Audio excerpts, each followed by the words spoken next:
But his delight is in the law of the Lord, and in his law doth he meditate day and night. Let me tell you about my great God.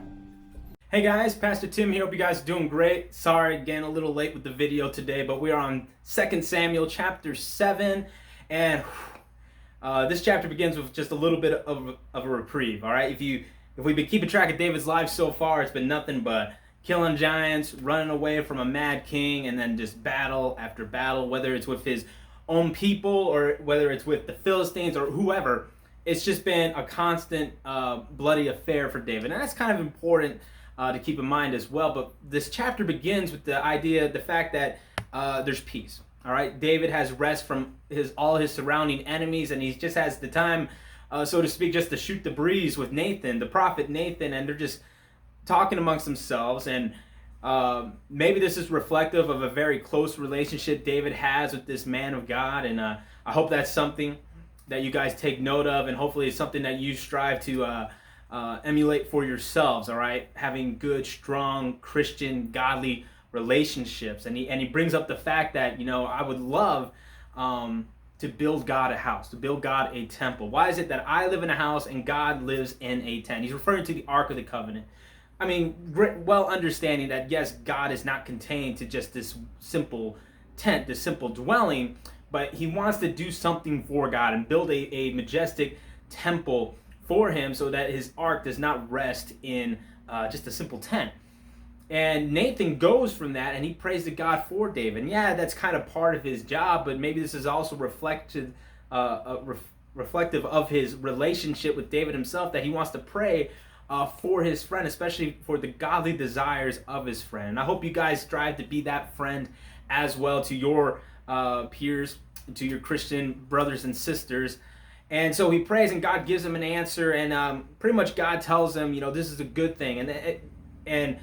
But we do come to find out that he will not allow David himself to build the temple because his hands are bloody. He's a man of war, and he's leaving that, as we're going to see in the future, to his son Solomon.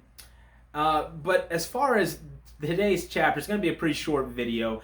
We see that there's a large portion of this chapter deals with God, what God has done for Israel, what God is going to do for Israel, as well as his covenant he's making with David. And there's a lot of things that were put in there that just reflect God and his relationship with man and his relationship with Israel as well. So what I encourage you guys to do today, if you're watching this video, if you're trying to look for a main thing, is, yeah, you can look for a main thing, but this passage is filled with a lot of meat about how great our God is and what God has done. And I think it's always good for Christians to remind ourselves of how great God is, to remind ourselves of everything he's done for us. And so when you read this chapter, definitely write down all the things that Nathan is saying about God, that David is saying about God, that God is saying about God, and write down the things that it shows you about God. So always ask yourself, what does this passage show me about God? All right, what does this passage show me about God's relationship to man? What does this passage show me about God's relationship to Israel? All right, because he makes a covenant with David, and it's through this covenant we see that he's talking about establishing his throne forever, where obviously David is not was not an eternal man at that point. I mean, he wasn't going to live forever on earth on a throne. So we see that it's a prophetic statement about his line, his lineage is going to continue forever, and it's actually alluding to, or is connected to, the coming of Christ. So just like with Abraham, the covenant God made with him, promised a seed, a land, a nation, and that through all the nations of the world will be blessed through Abraham's lineage. Through the Messiah, we see much the same thing with God and his covenant with David, and that the King, Messiah, Jesus Christ, will sit on the throne of David for all of eternity.